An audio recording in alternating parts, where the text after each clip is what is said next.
Usually when we talk about a medical diagnosis, there is this underlying expectation of um, precision. Right, like an exact science. Exactly. It feels almost like engineering. You know, you fall, you break your arm, you go to the hospital, and the x-ray just shows that stark, jagged white line across the bone. Yeah, it's undeniable. The doctor points at the film, and there it is. Broken or not broken. It's a binary reality. It's clean, and honestly, it's comforting.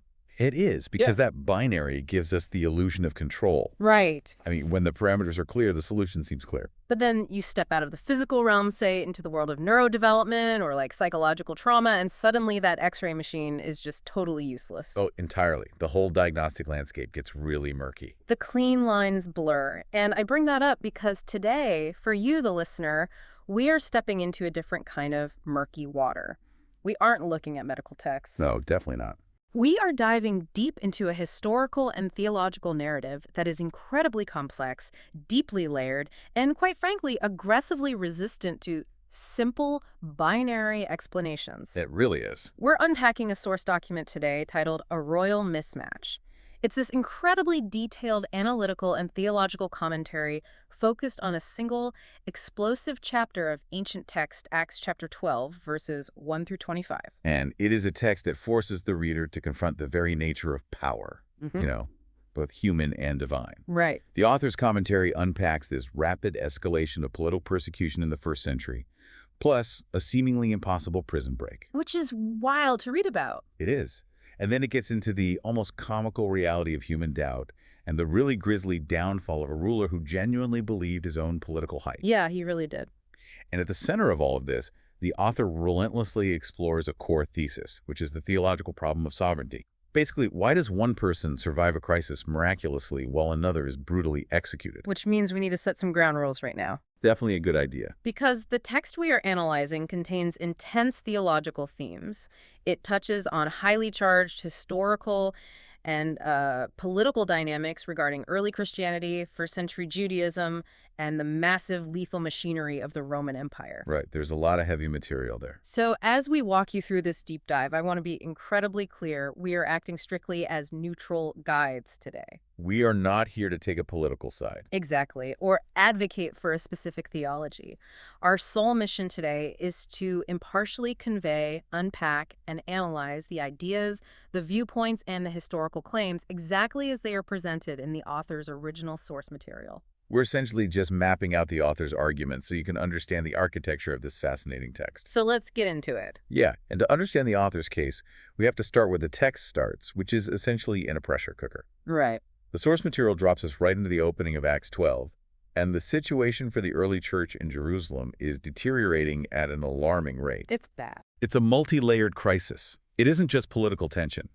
The believers in Jerusalem are already suffering through the fallout of a severe, widespread famine. So resources are incredibly scarce. Exactly. Desperation is high. And right on top of that environmental and economic disaster, the governmental opposition intensifies. The text states, about that time King Herod laid hands on some from the church to harm them. And, harm them is putting it mildly. Very mildly. The author points out that in verse 2, Herod takes a massive, violent step. He has James, the brother of John, executed with a sword.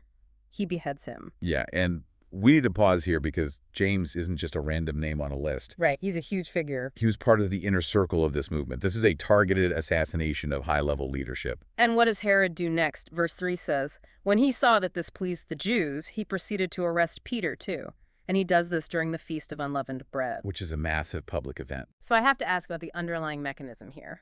If Herod is a king, why is he governing based on what gets a cheer from the crowd? Well, the author argues that this is actually the defining characteristic of this specific ruler. This persecution didn't arise because the Christians had committed a tangible crime against the state. Like there was no armed rebellion. Exactly. The author characterizes Herod's actions as a grandstand political move. He is a ruler lusting for material gain and prestige. Wow. The commentary actually uses the word parasitic to describe this class of ruling elite. They stage these violent exhibitions of leadership simply because they fear public opinion.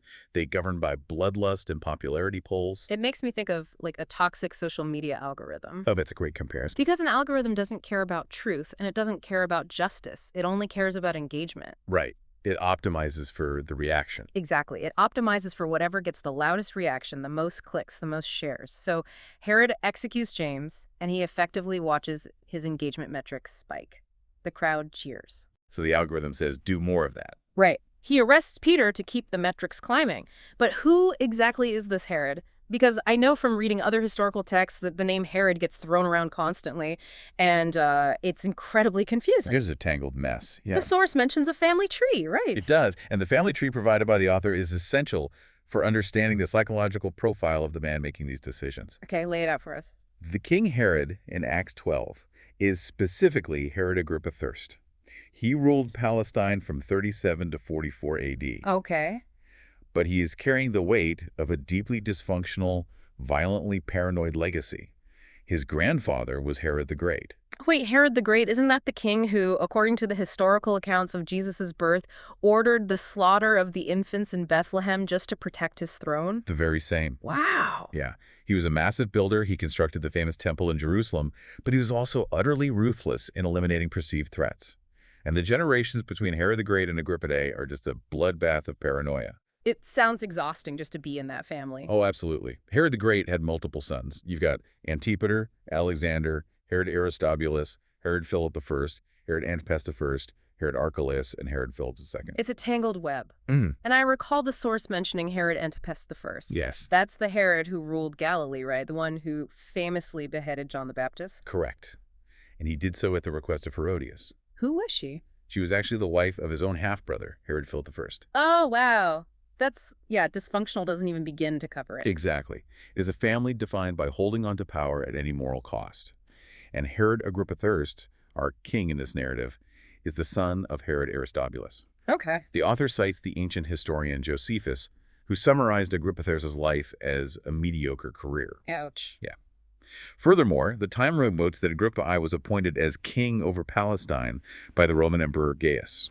So if we look at the mechanics of his power, he isn't even a sovereign king. He is a middleman, like a puppet king. He owes his entire throne to the whim of a Roman emperor sitting thousands of miles away. Right. He comes from a grandfather who murdered babies and an uncle who beheaded a prophet just to save face at a dinner party. And now he is ruling over a deeply volatile region that bitterly resents Roman occupation. It's a powder keg.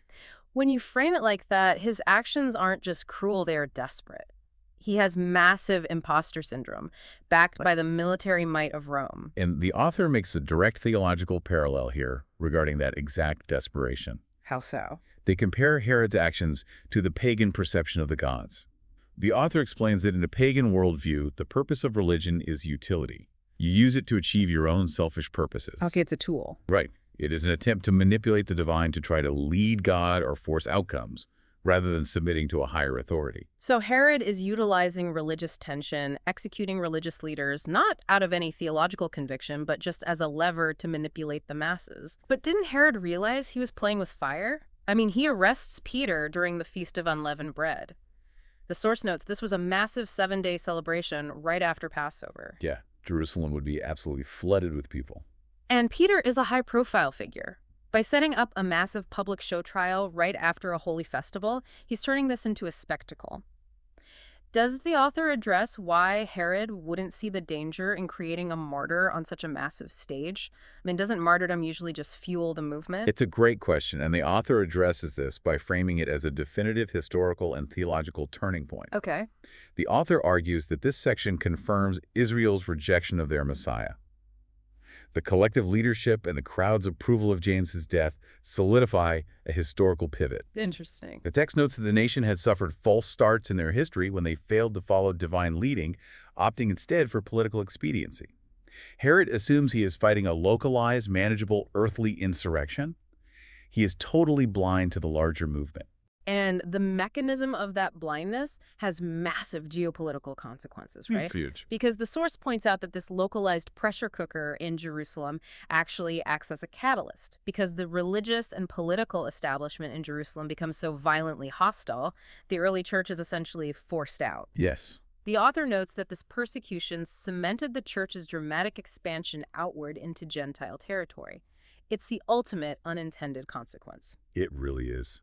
Herod tries to crush a movement to secure his local borders, and in doing so, he triggers its global expansion. It is a profound irony. Yeah. But before that global expansion takes root, we have to look at the immediate, terrifying reality of what Herod has orchestrated in Jerusalem.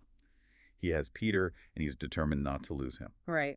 Let's talk about the physical reality of that imprisonment, because the author spends a lot of time on the details in verses 4 through 6, and it really highlights the sheer scale of the Roman machine. It's intimidating. Herod doesn't just put Peter in a cell.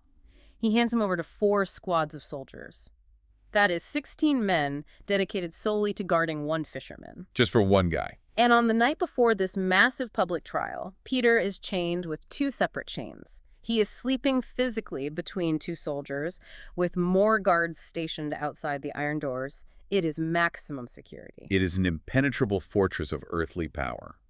Herod is leaving absolutely no variable to chance. He understands the political value of his prisoner. Right. But the author immediately contrasts this overwhelming display of military might with the singular response of the early church. Verse 5 says, "So Peter was kept in prison, but those in the church were earnestly praying to God for him." And the author summarizes the theological mechanics of what happens next with one of the most striking sentences in the commentary. They write, "Prayer fetched an angel, and an angel fetched Peter." That phrase perfectly distills the author's theological argument. It's so concise. It really is. The author connects the persistent, earnest prayer of the church directly to the physical, supernatural manifestation of deliverance. The earthly authority relies on iron, chains, and swords. The church relies on a petition to a sovereign authority, which then activates divine intervention. Let's walk through the mechanics of that intervention as described in verses 7 through 10, because it is incredibly vivid. It's like a movie scene. It is. An angel of the Lord appears in the cell. A light shines.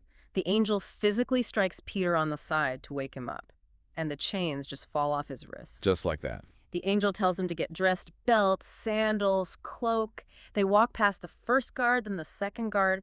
They reach the massive iron gate leading into the city, and the text says it simply opens by itself. Incredible. They walk down a narrow street, and suddenly the angel is gone.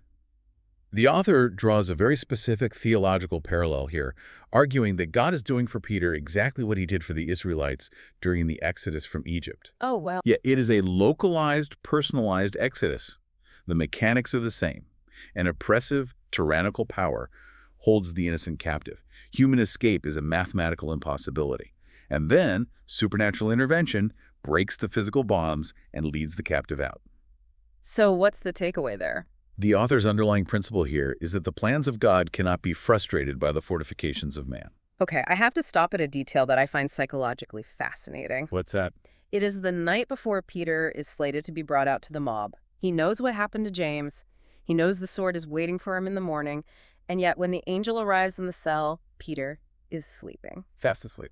And he isn't just dozing. He is sleeping so heavily that an angel radiating light has to physically hit him in the side to wake him up. How does the author explain that level of calm? The author views this as the ultimate manifestation of the takeaway for believers, which is complete submission to the sovereign will of God. Peter has accepted whatever outcome God has ordained, whether that is survival or execution. It makes me think about the mechanics of trust. Imagine you are strapped into a passenger plane, flying through a massive, terrifying storm. Turbulence is just throwing the cabin around. A nightmare scenario. If you don't trust the pilot or the integrity of the plane, you are gripping the armrests, sweating, staring out the window, internally trying to fly the plane yourself with your mind. Oh yeah, I've been there. Right. You are burning massive amounts of psychological energy trying to control a situation where you have absolutely zero mechanical input. But if you possess an absolute, unwavering certainty that the pilot is flawless and the plane cannot be brought down by the storm, your body will actually let you sleep. Because you've let go. You've taken your hands off the imaginary steering wheel. Peter's sleep is the physical proof of his theology. He has relinquished the steering wheel to God. That captures the author's intent perfectly. The commentary notes that believers do not get to dictate where our faith leads. Peter's deep sleep demonstrates a psychological state of total surrender. He knows God is in control of the timeline, so the anxiety and anticipation is replaced by rest. But what happens when he wakes up is just as interesting. The text says in verse 9 that as Peter followed the angel out of the prison, he did not realize that what was happening through the angel was real, but thought he was seeing a vision. It reveals a great deal about the lived experience of the early church. How so? Well, Peter is experiencing tangible physical phenomena, the weight of the chains dropping, the cold floor against his sandals, the night air on his face. Yet his default assumption is that it is a spiritual vision. Which implies what? The author implies that supernatural visions were common enough in the early church's experience that distinguishing between a vision and a physical reality in real time was genuinely difficult. That's wild. It isn't until the angel vanishes and Peter is standing alone on a quiet city street that his cognitive processing catches up with his physical reality, and he realizes he has actually been rescued from Herod. And this is where the narrative pivots so sharply. You have this sweeping, majestic, supernatural prison break, chains falling, iron gates swinging open on their own. It is high-definition divine intervention. Yes. But the very next scene, the exact moment Peter interacts with other humans, the tone completely fractures. We go from a majestic display of divine sovereignty to what almost feels like a sitcom-level display of human fallibility. It really does. The author highlights this tonal shift intentionally. It serves to contrast the flawless execution of divine will with the fumbling, deeply skeptical reality of human nature. Let's unpack the mechanics of this human element. Peter is standing in the street, realizing he is free. He navigates to the house of Mary, who the text identifies as the mother of John Mark. A large group of believers are gathered there, doing exactly what they have been doing all night, earnestly praying for Peter's release. Peter knocks at the heavy door of the outer gate. A servant girl named Rhoda goes to answer it. And here is where the human comedy unfolds. Rhoda hears the knock, asks who it is, and immediately recognizes Peter's voice. And the text notes in verse 14 that she was so overwhelmed with joy that she completely forgets the mechanical purpose of answering a door. She just loses it. Instead of opening the gate and letting the most wanted fugitive in Jerusalem inside to safety, she turns around, leaves him standing in the street, runs back into the house, and announces to the prayer meeting that Peter is at the gate. And the reaction of the praying church exposes a profound psychological truth. Yeah. These are the very people who have been pleading with God for hours to deliver Peter. Rhoda announces that the exact miracle they are praying for has arrived. Yeah. And what is their response in verse 15? They tell her, "You've lost your mind." They literally call her crazy. They do. She insists it is him, and their secondary rationalization is, well, it must be his angel. Meanwhile, Peter is still outside, continuing to knock, completely exposed to any passing Roman patrol. Just waiting. When they finally go to the gate, open it, and see him, the text says they were greatly astonished. The author points out the deep irony here. The author notes that both sides of this conflict, the oppressive Roman authorities and the faithful church, end up completely gobsmacked by Peter's deliverance. That's a great word for it. But the author hones in on the exposure of the believers' unbelief. They were fervently, desperately praying for a miracle. Yet when the physical manifestation of that miracle is literally knocking at their front gate, their immediate psychological defense mechanism is denial. Because it is terrifying to actually believe. It's the psychology of disappointment. Human beings are entirely capable of begging the universe for a miracle while simultaneously refusing to believe it when it arrives, because expecting the worst is how we protect ourselves from the pain of false hope. That's very true. They were praying for Peter, but they were emotionally preparing for his funeral. Before we look at the Roman reaction, though, the source provides some really helpful background on the individuals in this house. Who exactly is John Mark? The source provides a comprehensive biographical sketch. John Mark becomes a highly influential figure. He is the cousin of Barnabas. Okay. The text traces his trajectory. He accompanies Paul and Barnabas on their first missionary journey, later travels with Barnabas to Cyprus, and crucially, serves alongside Peter. The author cites early church tradition, which holds that John Mark wrote the Gospel of Mark, served as Peter's interpreter in Rome, and eventually founded the church in Alexandria. So this house isn't just a random meeting spot. It is a critical node of early Christian leadership. Absolutely. And when Peter finally gets inside, quiets them down, and explains the mechanics of the escape. He gives a very specific order in verse 17. He says, "Tell James and the brothers these things," and then he flees into hiding. Now, we just discussed that Herod beheaded James, the brother of John, at the beginning of the chapter. So who is this James? The source clarifies that the James Luke mentions here is the half-brother of Jesus. This James assumes the mantle of leadership in the Jerusalem church, especially in the vacuum left by Peter's forced departure. He was also the author of the book of James in the New Testament. So Peter delegates the operational leadership to James and disappears. The church transitions from disbelief to shock to joy. But then the sun comes up. And the reality of the Roman machine grinds back into gear. We see the flip side of being gobsmacked. The Roman authorities discover an empty cell. And their reaction is rooted in cold, brutal military law. Verse 18 states there was great consternation among the soldiers. Herod interrogates the guards, finds no answers, and then in verse 19, he issues a command the guards are to be led away to execution. That seems like an incredibly extreme escalation, even for Herod. It is extreme, but the author explains the mechanics of the Roman military code that dictated this outcome. What does the code say? Under Roman law, a guard who allowed a prisoner to escape was forced to suffer the exact punishment that had been intended for the prisoner. Wow. Peter was slated for public execution. Therefore, the 16 guards inherited his death sentence. Herod likely concluded that a supernatural escape was impossible, meaning the guards had either been bribed, had fallen asleep, or were actively conspiring with the Christians. There's no other logical explanation for him. Right. In a Roman military tribunal, there was no acceptable defense for an empty cell. It is a brutal transfer of fate. The physical chains literally fall off Peter's wrists and effectively wrap around the necks of 16 Roman soldiers. That's a striking way to put it. The text then notes that after ordering the executions, Herod packs up and leaves Judea, traveling north to the coastal city of Caesarea. Does the author explain why he leaves his capital right after this? The author speculates on the psychology of the retreat. Caesarea was the Roman administrative center of the province, removed from the intense religious and political heat of Jerusalem. So he's looking for an escape. Exactly. Herod had orchestrated this massive, highly publicized grandstand. He built up the anticipation of a show trial to boost his poll numbers. When the prize prisoner vanishes from a locked, heavily guarded fortress, the embarrassment is catastrophic. He looks incredibly weak. Leaving for Caesarea was a political calculation, a way to distance himself from the humiliation and save face. Okay, we have tracked the narrative from the prison break to Rhoda's panic at the gate to Herod fleeing his own mess.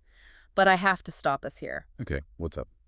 Because if we are mapping the author's arguments, there is a massive, gaping philosophical crater in the middle of this text that we absolutely cannot ignore. I guarantee you the listener is wrestling with this exact tension right now. I think I know where you're going. Yeah. It is the unavoidable theological dilemma of the entire chapter. Exactly. Let's lay out the raw data. God utilizes a glowing angel, suspends the laws of physics, overrides the minds of Roman soldiers, and opens iron gates by themselves, all to save Peter from a sword. But just a few paragraphs earlier, that exact same God watched as James, a man just as faithful, just as important, was dragged out and brutally beheaded by the exact same king. It's jarring. Why? I want to know how the author justifies this. Why does one get the angel and the other gets the blade? The text explicitly addresses this, asking, why did God allow Herod to kill James but not Peter? And the author's answer requires a fundamental paradigm shift for the reader. The author states plainly that this disparity is the sovereign will of God. I hear what the author is saying, but I have to push back on behalf of anyone listening, because from a human perspective, that answer feels incredibly hollow. I understand that reaction. If I am sitting in the living room with James's grieving family, I don't care about the concept of sovereign will. I care that my brother's head was cut off while his coworker got a magic angel. It feels capricious. It feels cruel. How does the author build a theological framework that makes that acceptable to a believer? The author builds that framework by dismantling the human definition of victory. The core principle the source extracts is that the ultimate mission of the believer is not earthly survival. Then what is it? The mission is to glorify God through complete submission to His will. The text explicitly asserts that this glorification occurs whether by martyrdom or continued service. The author insists that God is not outdone by anything that happens on Earth. It's a severe perspective. Let me try to find an analogy that captures the mechanics of what the author is describing. Go for it. Imagine a sprawling multinational military campaign. You have a supreme commander directing forces across entire continents. The commander assigns one soldier a mission to lead a daring raid behind enemy lines, blow up a supply depot, and return home to a ticker tape parade. Right, it is glorious. But that same commander looks at another soldier and orders them to hold a muddy, freezing trench line against an overwhelming enemy force, knowing with mathematical certainty that holding that line will cost the soldier their life. A suicide mission, essentially. Yes. If you are the soldier on the ground, shivering in the mud, looking at the guy getting the parade, it looks like a horrific injustice. Why does he get the glory and I get the mud? But from the commander's map, looking down at the entire theater of war from 30,000 feet, both of those assignments were absolutely equally essential to winning the final victory. The commander didn't love the first soldier more, he just required a different function from them. That analogy effectively captures the theological architecture the author is presenting. James was assigned the function of martyrdom. Peter was assigned the function of continued service. Both fulfilled their purpose on the commander's map. Neither outcome represents a failure of the commander's power or a lapse in his attention. The source also uses a very specific phrase to describe how God handles Herod in the midst of all this violence. The author suggests that God gave Agrippa just enough of the proverbial rope to hang himself. Yes, that's the key point. Can you unpack the mechanics of that concept? Why let a tyrant operate at all? The concept of giving someone enough rope to hang themselves implies allowing a person to continue in their arrogant or destructive behavior, fully knowing that the natural consequences of their own actions will eventually serve as their downfall. So it's deliberate patience. Exactly. The author argues that God did not immediately strike Herod down when he raised the sword against James. Instead, God allowed Herod's political vanity to swell. He allowed Herod to arrest Peter, to set the stage for the trial, to think he was entirely untouchable. Letting the ego grow. God permitted the hubris to reach its absolute maximum capacity, thereby setting the stage for a much more public, undeniable, and catastrophic judgment. Which leads directly into how the author calculates ultimate justice. Because the source demands we look at a different ledger entirely. They write that in the end, Herod receives a full measure of punishment, while James receives a more glorious resurrection. And that is the crux of the author's argument. The source insists that the believer must view justice through an eternal lens, not an earthly one. If human existence is limited to 80 years, then Herod winning the political battle and James dying young is a permanent, unbearable tragedy. But the author's theological framework operates on an eternal timeline. James's premature death is not a defeat. It simply accelerates his entry into a glorious eternity. And for Herod? Conversely, Herod's temporary accumulation of power is entirely illusory. He is merely stockpiling a devastating eternal punishment. So it's entirely about the focal length of the lens you are looking through. And speaking of Herod stockpiling his punishment, the narrative now shifts back to Caesarea, where Herod's desperation for validation reaches its literal breaking point. This is where the title of our deep dive and the title of the source document, A Royal Mismatch, is fully realized. Let's lay out the geopolitical situation in verses 20 through 23 because it explains the mechanics of what happened the next. Herod is holding court in Caesarea, and he is engaged in a bitter, high-stakes diplomatic quarrel with the people of Tyre and Sidon. Right, these are prominent coastal cities to the north. The source notes that the officials from these cities realize they are in deep trouble, so they form a coalition, present themselves to Herod, and they actually manage to secure the help of Blastus, who is the king's personal assistant, to get an audience. Why are they so desperate to talk to a king who is clearly unstable? The author points to the underlying economics of the ancient world. The text explicitly notes that the country of Tyre and Sidon depended on the king's country, specifically the agricultural region of Galilee, for its food supply. So it's a resource issue. Entirely. Tyre and Sidon were coastal trading hubs, but they relied on inland agriculture to feed their populations.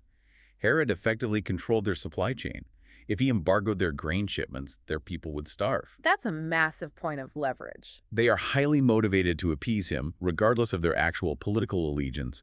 They are hostages to his geography. So they arrange a political summit to essentially beg for their food. And the author's description of this scene, based on the historical texts, is incredibly cinematic. It takes place in the massive outdoor amphitheater at Caesarea. It's a festival day. Verse 21 says Herod puts on his royal robes, sits on his elevated judgment seat, and delivers an oration. But the source adds a crucial historical detail here. What's that? Herod is dressed in a garment made entirely of silver thread. Oh, wow. Yeah. When the morning sun hits him in that open-air theater, the silver reflects the light brilliantly. He is literally radiating light. And the diplomatic delegation from Tyre and Sidon, these officials who are desperate to secure their grain, know exactly how to play the game. They understand the algorithm of Herod's ego. Verse 22 records the crowd shouting, "The voice of a god and not of a man." It is the ultimate hit of dopamine for a narcissist. His pride was deeply wounded in Jerusalem when Peter vanished. He felt weak. But here, in Caesarea, the sun is shining, he is glowing like a star, and foreign diplomats are literally bowing down and declaring him divine. He accepts the worship. He believes the hype. Goalie. And then, verse 23 delivers the killing blow. Immediately, an angel of the Lord struck Herod down because he did not give the glory to God, and he was eaten by worms and died. The author notes he was struck by severe abdominal pains, carried out of the theater, and died 5 agonizing days later. The author's theological analysis here is sharp. They state, this God could not deliver himself from the God he opposed. He never had a chance of succeeding. That's the mismatch. That is the definition of the royal mismatch. Herod spent his entire life desperately managing his popularity, executing his rivals, and maneuvering to position himself as an untouchable sovereign. But he was fighting a war he didn't even understand against an actual sovereign God. And I want to point out the specific mechanism of his downfall because the textual symmetry the author highlights is just chilling. Who physically strikes Herod down? An angel of the Lord. Yes. The author emphasizes that this is the exact same divine agent, the angel of the Lord, that was dispatched to the prison cell to deliver Peter. It is a profound literary and theological contrast.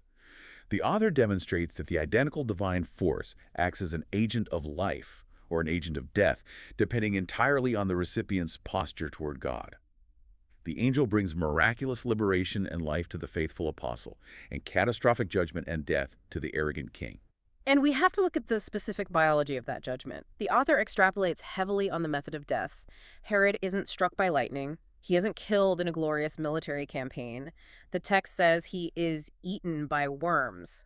The author makes a typological argument here connecting Herod back to ancient history, right? Yes, the author explicitly identifies Herod Agrippa as the New Testament antitype of massive Old Testament oppressors. Specifically, they point to Pharaoh in Egypt and the Assyrian king Sennacherib. And an antitype is what exactly? An antitype is a later historical realization of an earlier symbol. So, like Pharaoh, Herod utilizes the power of the state to oppress God's people. Like Pharaoh, he allows himself to be elevated to divine status. And like Pharaoh, he is systematically dismantled by God. But the worms, the biology of it is so specific. It is deeply symbolic. The author notes, the formerly powerful ruler had been thoroughly reduced to nothing. Herod sought to elevate himself to the highest possible cosmic tier, a god, and God initiates his destruction using the lowest, most parasitic microscopic organisms on Earth. Oh, that's wild. The visual contrast between the radiant silver robe on the outside and the literal rotting worms on the inside is the ultimate theological commentary on the emptiness of human hubris. It's an incredibly visceral image. The persecutor rots from the inside out while the persecuted church continues to expand. Which brings us to the final historical takeaways from the source, focusing on what the author calls the unstoppable plan. Because the narrative of Acts 12 doesn't end with the death of the tyrant. It ends with the immediate trajectory of the movement he tried to destroy. Verse 24 delivers the final verdict, but the word of God kept on increasing and multiplying. And verse 25 adds the logistical details. Barnabas and Saul finished their relief mission in Jerusalem, delivering the financial aid for the famine we discussed at the very beginning, and they returned to Antioch, bringing John Mark with them. The machine of the early church just keeps moving forward, completely unhindered by Herod's attempt to break it. To summarize the author's ultimate thesis, the overarching plan of God is immune to human interference. It just can't be stopped. Right. It cannot be stopped by environmental disasters like famines. It cannot be stopped by entrenched religious establishments. And it cannot be stopped by the executioners of the Roman Empire. Every attempt to crush the movement, the martyrdom of James, the imprisonment of Peter, merely acted as a pressure valve that shifted the epicenter of the church's explosive growth out of Jerusalem and into Gentile territories, specifically Antioch. Which becomes the launching pad for a global mission. Exactly. And to truly grasp the scale of what the author is arguing, we have to pull the camera way back. The source document includes a broader historical timeline of the Roman emperors during the New Testament era. Overlaying this localized story of Herod and Peter onto the massive grinding gears of global Roman history provides incredible context. It forces the reader out of a localized vacuum. The author wants us to see this theological narrative embedded deeply within documented secular world history. Let's walk through the mechanics of this timeline. The source begins with Augustus, ruling from 31 BC to 80 15. The author notes this is the emperor whose census forced Joseph and Mary to travel to Bethlehem. Right. Then Tiberius takes power, 80 15 to 35. This covers the entirety of Jesus' earthly ministry, his trial under Pontius Pilate, and his crucifixion. Then we see Gaius, 80 35 to 41. As we noted earlier, the source reminds us that Gaius is the emperor who essentially handed the Palestinian throne to our villain Herod Agrippa I. And right at the chronological moment when Herod is standing in the theater in Caesarea being eaten by worms, the timeline shows that Emperor Claudius is the supreme ruler in Rome, reigning from AD 41 to 54. Okay, so Claudius is in charge. Right. The source connects Claudius to the narrative by noting his reign was plagued by the very famines the Jerusalem church was suffering from. Furthermore, Claudius issued an edict expelling all Jews from Rome, which directly impacted early Christian figures like Priscilla and Aquila. It really puts Herod in his place. While he's playing God in a provincial outdoor theater, the actual most powerful man on earth is issuing sweeping edicts from Rome. Yeah, the scale is totally different. And then the timeline grows significantly darker. After Claudius, Nero assumes power, ruling from AD 54 to 68. The source notes that the Apostle Paul eventually appeals directly to Nero for a trial.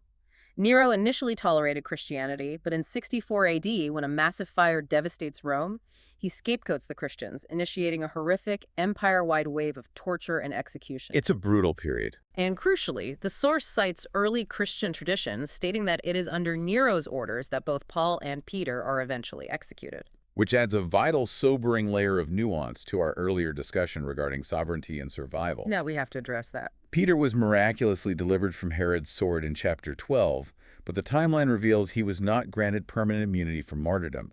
The continued service God ordained for him eventually culminated in his own brutal execution under Nero decades later. The timeline proves that earthly safety was never the ultimate promise. The timeline marches on through the chaos of 69 AD with Galba, Otho, and Vitellius, leading to Vespasian and his son Titus. And the source notes a massive historical turning point here. It is Titus who crushes the Jewish revolt and utterly destroys Jerusalem and the temple in 70 AD. The very temple Herod the Great spent his life building leveled to the ground. The timeline concludes with Domitian and Nerva. It is a relentless, exhausting march of human empires rising, expanding, and violently collapsing. So what is the author's purpose in presenting this sweeping timeline? Yeah, what's the takeaway there? The extrapolation is profound. The author is urging the reader to reject a shallow view of history. If you only look at the surface, history appears to be a chaotic, meaningless sequence of political maneuvers by parasitic ruling classes. Just emperors rising and falling. Exactly. Emperors rise and issue edicts. Puppet kings build temples and execute prophets. The Roman military machine grinds everything into dust. But the author argues that beneath, above, and running through all of that temporary earthly noise, there's a sovereignly orchestrated timeline. So the human empires are just a backdrop. Human rulers are fundamentally temporary. Their silver robes tarnish and their bodies rot. But the truth of verse 24 remains the constant. The word of God kept on increasing and multiplying. It is the ultimate framing of the mismatch, the consolidated military and political might of the Roman Empire versus the word of God. And the source's argument is that the word of God simply outlasts them all. Without question. We have covered an immense amount of historical and theological ground today. Let's try to synthesize this entire journey for the listener as we conclude. I think we have dissected a narrative that perfectly illustrates the concept of a royal mismatch. We traced how the author intricately contrasts two fundamentally opposed worldviews. On one side, we have the pagan instinct. Right, the desperate desire to manipulate religion, control outcomes, and use divine concepts for selfish political gain, which is perfectly embodied by Herod's frantic grandstanding. And on the other side, You have the incredibly difficult, almost counterintuitive calling of the believer. That calling is to relinquish control, to completely submit to God's sovereign will, and to acknowledge that God's eternal map is accurate, whether your specific assignment leads to a miraculous prison break or the devastating reality of a martyr's death. And I think that deeply philosophical tension speaks directly to you, the listener, right now, wherever you are in your day. We exist in an era defined by unprecedented information overload. Oh, totally. We are bombarded, minute by minute, by the digital algorithms with news of political machinations, global crises, and leaders posturing for power. It generates a massive, suffocating amount of anxiety because it constantly reminds us of how little control we actually possess. It's exhausting. The early church was staring down the literal barrel of Herod's state-sponsored persecution. They had to learn the agonizing lesson that they could not dictate the terms of their own survival. But the author's perspective offers a deeply challenging, yet potentially profound psychological release. It is the peace that comes from the specific worldview. The text demands the peace of trusting a broader sovereign architecture. It is the psychological relief of taking your hands off the steering wheel when you realize you aren't the one driving the car. That's a great way to put it. The text argues that trying to micromanage outcomes, trying to play the ruthless political games of a King Herod, ultimately leads to internal rot and external ruin. True security, according to the author's theological framework, is found only in resting in a God whose ultimate plans cannot be frustrated by human chains. It's about having the courage to sleep in the cell. Exactly. Before we sign off, I want to leave you, the listener, with one final, slightly provocative thought to mull over. It builds on our analysis of the human element today. We spent time unpacking the psychology of Rhoda and the early church. The sitcom moment at the door. Right. Rhoda hears Peter's voice, gets so overwhelmed by the reality of the miracle that she forgets to open the physical gate and leaves him stranded in the dangerous street because the church, deep down, was entirely shocked that God actually answered their prayer. They prayed for life, but they expected death. So turn that psychological mirror around for a moment. Ask yourself if the thing you are most earnestly hoping for right now, the specific outcome you were working tirelessly toward, or praying desperately for, if that exact thing suddenly manifested and showed up on your doorstep today, would you truly possess the presence of mind and the genuine expectation to unlatch the gate and let it in? Or would you panic? Or would your own defense mechanisms be so caught off guard that you'd leave it standing out in the street, simply because beneath it all, you never actually believed it was possible? That is a deeply confronting question to walk away with. It requires some honest reflection. Thank you so much for joining us on this deep dive. We hope it provided you with a new lens to view a truly complex piece of history. Take care of yourselves and keep diving deep.